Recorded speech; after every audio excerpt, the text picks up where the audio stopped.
ہماری دسترخوان جو ہے وہ لگ جاتا ہے، ہاں اس کے اوپر جو ہے پھر سارے مل کے جو ہے وہ درود و سلام کی محفل ہوتی ہے. اچھا، باقاعدہ طور پر باقاعدہ اہتمام daily. ہوتا ہے، کیونکہ میں اس Daily. کے بعد آپ سے سوال یہی کرتی کہ آپ Daily. جو وقت نہیں دے رہے ہوتے، معذرت کر رہے ہوتے ہیں ہر چیز سے، تو وہ گھر اس میں کی رہنے بنیادی کا وجہ یہ ریزن ہوتی کیا ہے، ہے؟ اس کی جی. بنیادی وجہ یہ ہوتی ہے کہ گھر میں جو افطاری ہوتی ہے، اور یہ ہونا چاہیے. میں ایک دو چیزیں جو ہے وہ آپ لوگوں سے شیئر کرتا ہوں کہ دیکھیں، آپ افطاری کے ٹائم میں آپ نے دیکھا ہوگا بڑی ہپڑ دپڑ ہوتی ہے، تو یہی وقت ہوتا ہے مانگنے کا.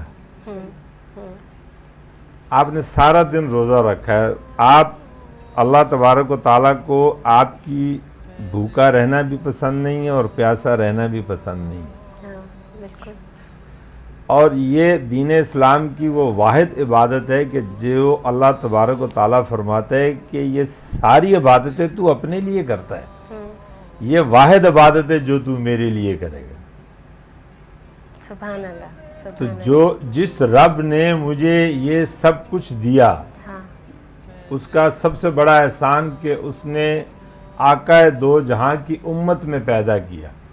ماشاء اللہ ماشاء اللہ. سبحان اللہ. اچھے ماں باپ دیے، اچھی بیوی دی، اچھی اولاد دی، اچھی زندگی دی. تو یہ روزے اس نیت سے رکھتا ہوں کہ روزے محشر جب حشر کا میدان ہو اور آقا دو جہاں وہی سب کی مغفرت کا ذریعہ ہیں، ہاں وہاں بھی امتی امتی ہونا ہے. جی. تو وہاں یہ کہہ سکوں کہ پروردگار اپنی عبادت میں تو کمی کوتاہیاں رہ گئی تھیں، مگر جو خالصتاً آپ کی عبادت تھی اس میں کہیں کمی کوتاہی نہیں چھوڑی.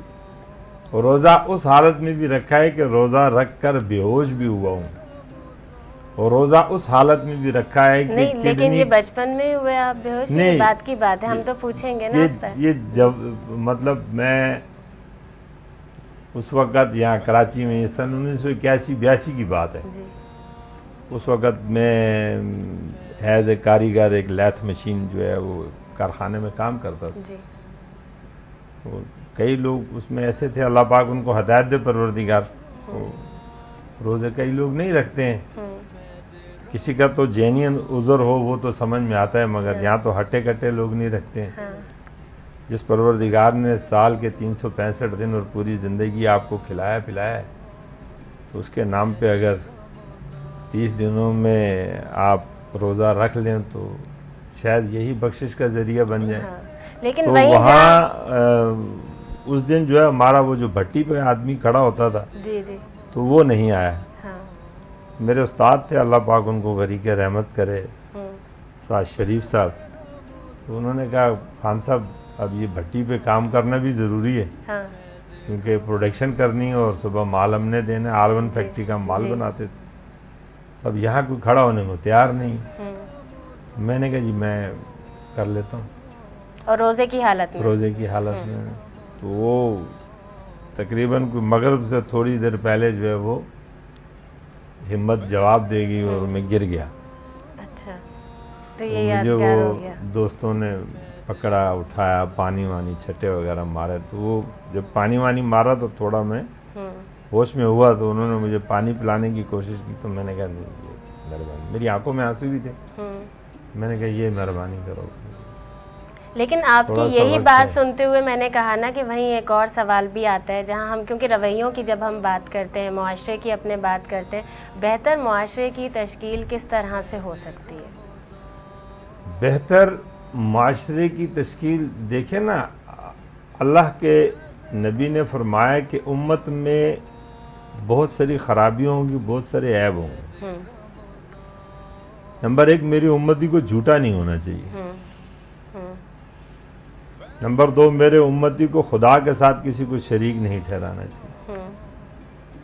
نمبر 3، اپنے ماں باپ کا ادب کرنا. ہاں بے شک. اب گھر کی جو آپ کی تربیت ہے وہ آپ کی ماں کی گود ہے. ہاں. 1,24,000 انبیاء کے باوجود بھی ہدایت کا جو دروازہ ہے وہ میرا رب ہی کھول سکتا ہے. بے شک بے شک بے شک. اس میں کسی مطلب دعا ہے، یہ اللہ تبارک و تعالیٰ نے جب حضرت جبرائیل علیہ السلام کو بھیجا ہے کہ جائیں آئیں، مجھے اشتیاق ہے اپنے حبیب سے ملنے کا. تو وہ با اجازت اندر آتے ہیں اور پھر بھی عرض کرتے ہیں کہ یا رسول اللہ اگر آپ کی مرضی ہو جانے کی تو لے جائیں، آپ نے رہنا تو رہیں. تو اللہ کا نبی اس وقت بھی فرما رہے کہ میری امت کا پوچھ کر آؤ، میرے بعد میری امت کا کیا ہوگا. معاشرہ اور معاشرے کا بگاڑ یہاں تک آ گیا ہے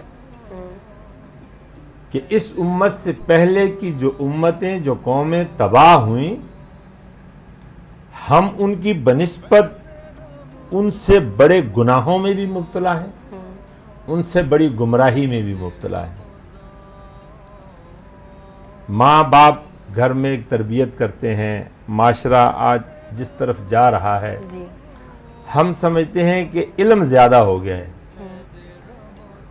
اب علم کی جو بنیاد ہے وہ آپ کے کریکٹر کو بنانے کے لیے، آپ کی سمجھ بوجھ کے لیے، وہ بطور ہنر نہیں ہے. علم الگ چیز ہے، ہنر الگ چیز ہے. عمل بنیاد کسی بھی انسان کی دنیا اور آخرت کی جو ہے وہ اس کے عمل پہ ہے. دنیا میں عمل کے پیپر پورے ہیں تو آگے وہ جو ابدی دنیا ہے جہاں ہم نے جانا ہے اس عارضی ٹکانے کا، تو یہاں ہر آدمی اس وقت معاشرے کے بگاڑ کا سبب یہ ہے کہ دوہرا قانون ہے، دوہری تعلیم ہے، دوہرا انصاف ہے. مظلوم کے ساتھ کھڑا ہونے کو کوئی تیار نہیں ہے اور ظالم کے مخالف کھڑا ہونے کو کوئی تیار نہیں ہے. سچ بولنے کو کوئی تیار نہیں ہے. صبح سے نکلتے ہیں شام تک ہمارے دماغ کے اندر مکاری اور عیاری چلتی رہتی ہے. زبان پر روزہ ہوتا ہے، نگاہیں کہیں ہوتی ہیں، زبان کہیں ہوتی ہے. تو معاشرہ آپ کے سامنے، مطلب مسلم معاشرے سے بہتر معاشرہ ہو ہی نہیں سکتا ہے کہ مسلمان واحد وہ دین اسلام کے پیروکار ہیں کہ جو نبوت کا دروازہ بند کرنے والے نبی کی امت ہیں، ان کے بعد کسی نبی نے نہیں آنا. اب وہ جو انبیاء والا جو کام ہے وہ امتیوں نے کرنا ہے، وہ جو اللہ اور اس کے حبیب کو مانتے ہیں. تو جو رستے انہوں نے دکھائے ہیں، انہوں نے منبر رسول کو جو استعمال کیا ہے آقا دو جہان نے، وہ تربیت کے لیے کیا. انہوں نے اس معاشرے کی تربیت کی کہ جس معاشرے میں ایک باپ اپنے گھر کی رحمت اپنی بیٹی کو زندہ گاڑ دیتا تھا. بے شک انہوں نے اس معاشرے کے انسانوں کو، ان بدوؤں کو، ان لوگوں کی تربیت کی ہے. شعور دیا انہیں. معاشرے کا سب سے پہلا جو ذمہ دار ہے، جس کے اوپر ذمہ داری عائد ہوتی ہے، وہ منبر رسول ہے. پھر استاد ہے، کیونکہ آقا دو جہاں کو معلم کہہ کر پکارا گیا ہے. اللہ تبارک و تعالیٰ جب بھی پکارتا ہے میرے نبی کو تو وہ معلم کہہ کر پکارتا ہے. تو آج جو معلم ہیں، کیا وہ اپنے پاس ایک وہ نرسری سے لے کے یونیورسٹی تک جو بچی اور بچہ ان کے پاس آتا ہے، وہ ان کو علم کے ساتھ عمل سکھا رہے ہیں یا نہیں؟ علم تو شیطان کے پاس بھی بہت تھا نا، جو کہ فرض ہے ان کا کام. علم تو شیطان کے پاس بھی بہت تھا، اور وہی علم اس کے تکبر کا باعث بن گیا، اور وہی اس کا تکبر جو ہے اس کی تباہی کا باعث بن گیا. آپ بہتر معاشرے کی تشکیل چاہتے ہیں تو اس کے لیے معاشرے کا حساس ہونا بہت ضروری ہے. جن معاشروں کے اندر بے حسی زیادہ ہو جائے، ظلم زیادہ ہو جائے، ناانصافی زیادہ ہو جائے، اچھے اور برے کی تمیز ختم ہو جائے، چور اور چوکیدار کی تمیز ختم ہو جائے، تو وہ معاشرے صرف زندہ رہ سکتے ہیں، مثال نہیں بن سکتے. دین اسلام مثال ہے، اللہ کے نبی کی ذات مثال ہے. بالکل بالکل. قرآن سے بہتر کتاب دو جہانوں میں موجود نہیں ہے. تمام تر اختلافات کے باوجود بھی دنیا کا جو مورخ ہے جو دین اسلام سے تعلق نہیں رکھتا ہے وہ جب تاریخ لکھتا ہے تو وہ کہتا ہے کہ محمد سے بہتر کوئی نہیں، بے شک بے شک اور قرآن سے بہتر ہدایت علی کوئی کتاب نہیں۔ بے شک بے شک آیا اس قرآن کے اندر جو ضابطہ حیات ہے ہم اس قرآن کے ساتھ کھڑے ہیں، اپنے ایمان کے ساتھ کھڑے ہیں، اپنے نبی کی تعلیم کے ساتھ کھڑے ہیں، اللہ کے احکامات کے ساتھ کھڑے ہیں، تو وہاں تھوڑی دیر کے لیے مجھے بھی شرمندگی ہوتی ہے کہ یہ پاکستان جو بنا ہے یہ کلمے کی بنیاد پہ بنا ہے، جی اسے مدینے کے بعد یہ اعزاز حاصل ہے کہ یہ دین اسلام پہ بنا ہے، تو اب تھوڑی دیر کے لیے ہم اپنے اگر گربانوں میں جھانک لے اس ملک کی 22 کروڑ عوام،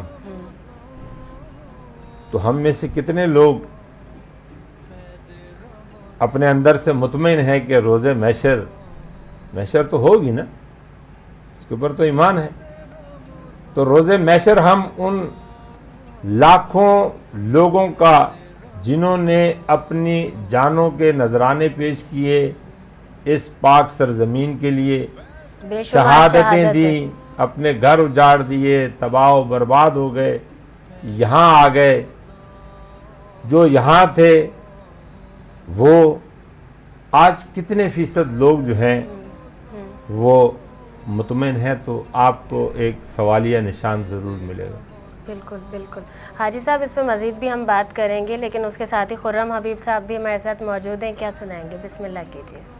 بڑی خوبصورت نعت شریف ہے۔ جی بسم اللہ کیجیے، بسم اللہ کیجیے۔ جبھی میری ہو سنگ در تمہارا یا رسول اللہ، یہی ہے ایک جینے کا سہارا یا سبحان اللہ سبحان اللہ۔ دکھا دو اپنا چہرہ پیارا پیارا یا رسول اللہ، دکھا دو اپنا چہرہ پیارا پیارا یا رسول اللہ، خدا کا جیتے جی کر لوں نظارہ یا رسول اللہ، سبحان اللہ سبحان اللہ، ماشاء اللہ ماشاء اللہ۔ جیتے جی کر لوں نظارہ یا رسول اللہ، بروزے حشر میرے اس یقین کی لاج رکھ لینا، بروزے حشر میرے اس یقین کی لاج رکھ لینا، تمہارا ہوں تمہارا ہوں تمہارا یا رسول اللہ، ماشاء اللہ ماشاء اللہ، سبحان اللہ سبحان اللہ۔ ہوں تمہارا ہوں تمہارا یا رسول اللہ، تیرا درگاہ میرا سرغو سکون قلب میسر ہو، تیرے کب تک یہ انجم مارا مارا یا رسول اللہ، سبحان اللہ۔ جبھی میری ہو سنگ در تمہارا یا رسول اللہ، سبحان اللہ سبحان اللہ